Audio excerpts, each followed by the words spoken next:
भगवान कृष्ण ने भी कर्ण को सबसे बड़ा दानी माना है। अर्जुन ने एक बार कृष्ण से पूछा कि कर्ण की इतनी प्रशंसा क्यों करते हैं। तब कृष्ण ने दो पर्वतों को सोने में बदल दिया और अर्जुन से कहा कि सोने को गांव वालों में बांट दो। अर्जुन ने सारे गांव वालों को बुलाया, पर्वत को काट काट कर देने लगे। कुछ समय बाद वह थक गए और बैठ गए। तब कृष्ण ने कर्ण को बुलाया और सोने को बांटने के लिए कहा तो कर्ण ने बिना कुछ सोचे समझे गांव वालों को कह दिया कि सारा सोना गांव वालों का है, वे उसे आपस में बांट ले। तब कृष्ण ने अर्जुन को समझाया कि कर्ण दान करने से पहले अपने हित के बारे में नहीं सोचता। इसी बात के कारण उन्हें सबसे बड़ा दानवीर कहा जाता है। कवच कुंडल का दान। भगवान कृष्ण यह भली भांति जानते थे कि जब तक कर्ण के पास उसका कवच और कुंडल है तब तक वह उसे कोई नहीं मार सकता। ऐसे में अर्जुन की सुरक्षा की कोई गारंटी नहीं। उधर देवराज इंद्र भी चिंतित थे क्योंकि उनको अर्जुन उनका पुत्र था। भगवान कृष्ण और देवराज इंद्र दोनों जानते थे कि जब तक कर्ण के पास विदेशी कवच कुंडल है वह युद्ध में अजय रहेगा। दोनों ने मिलकर योजना बनाई। इंद्र ने एक ब्राह्मण का वेश धारण कर कर्ण के पास पहुंच गए, उनसे दान मांगने लगे। कर्ण ने कहा मांगो। इंद्र ने कहा नहीं, पहले आपको वचन देना होगा कि जो मैं मांगूंगा आप वो दे दोगे। कर्ण ने तैस में आकर जल हाथ में रखकर कहा हम प्राण करते हैं ब्राह्मण, अब तुरंत मांगिए। तब इंद्र ने कहा राजन, आपके शरीर के कवच कुंडल हमें दान स्वरूप चाहिए। एक पल के लिए सन्नाटा छा गया। कर्ण ने इंद्र की आंखों में झांका और फिर दानवीर कर्ण ने बिना एक क्षण भी गवाए अपने कवच कुंडल अपने शरीर से खंजर की सहायता से अलग किए और इंद्र को दे दिए। इंद्र तुरंत वहां से कवच कुंडल लेकर निकल पड़ा। थोड़ी दूर जाके इंद्र का रथ धरती में धंस गया। तब आकाशवाणी हुई, देवराज इंद्र, तुमने बड़ा पाप किया है। अपने पुत्र अर्जुन की जान के लिए तूने छलपूर्वक कर्ण की जान खतरे में डाल दी है।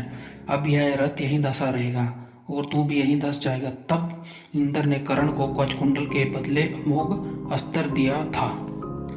कुंती को दान में दिया वचन। एक बार कुंती कर्ण के पास गई और उससे पांडवों की तरफ से लड़ने का आग्रह किया। कर्ण को मालूम था कुंती मेरी माँ है। कुंती के लाख समझाने पर भी कर्ण नहीं माने।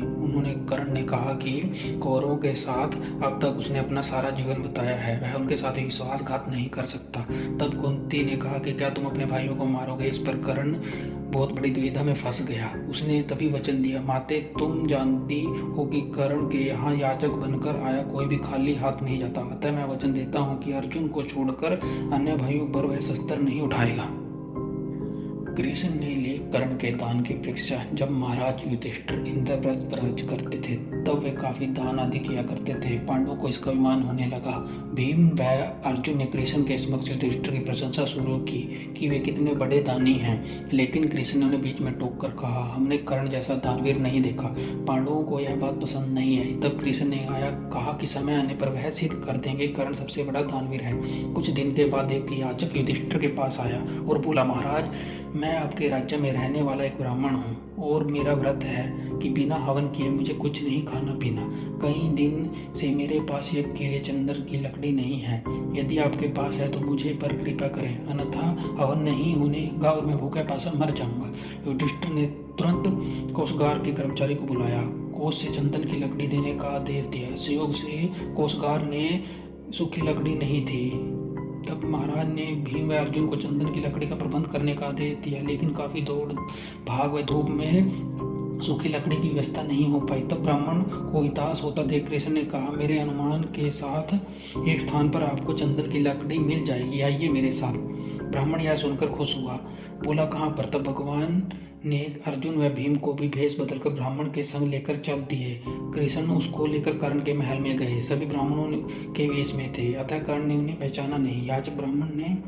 याचक ब्राह्मण ने जाकर लकड़ी की अपनी मांग फिर दोहराई। कर्ण ने अपने भंडार के मुखिया को बुलाकर सूखी लकड़ी देने के लिए कहा, वहां भी सूखी लकड़ी नहीं थी। ऐसे में ब्राह्मण निराश हो गया। अर्जुन और भीम प्रश्न सूचक निगाहों से भगवान कृष्ण को ताकने लगे, लेकिन श्री कृष्ण अपनी चित प्रचित मुस्कान लिए चुपचाप बैठे रहे। तभी कर्ण ने कहा, हे ब्राह्मण देव, आप निराश ना हो, एक उपाय है मेरे पास। उसने अपने महल के खिड़की दरवाजों पर लगी चंदन की लकड़ी काट काट कर ढेर लगा दी। फिर ब्राह्मण से कहा, आपको जितनी लकड़ी चाहिए कृपया ले जाइए। कर्ण ने लकड़ी ब्राह्मण के घर पहुंचाने का प्रबंध भी कर दिया। ब्राह्मण कर्ण को आशीर्वाद देते हुए घर लौट गया। पांडव व कृष्ण भी लौट आए। वापिस आकर भगवान ने कहा, साधारण अवस्था में दान देना कोई विशेषता नहीं, असाधारण परिस्थिति में किसी के लिए त्याग देना ही नाम दान है, अन्यथा ये युधिष्ठिर, चंदन की लकड़ी के खिड़की दरवाजे तो आपके महल में भी थे।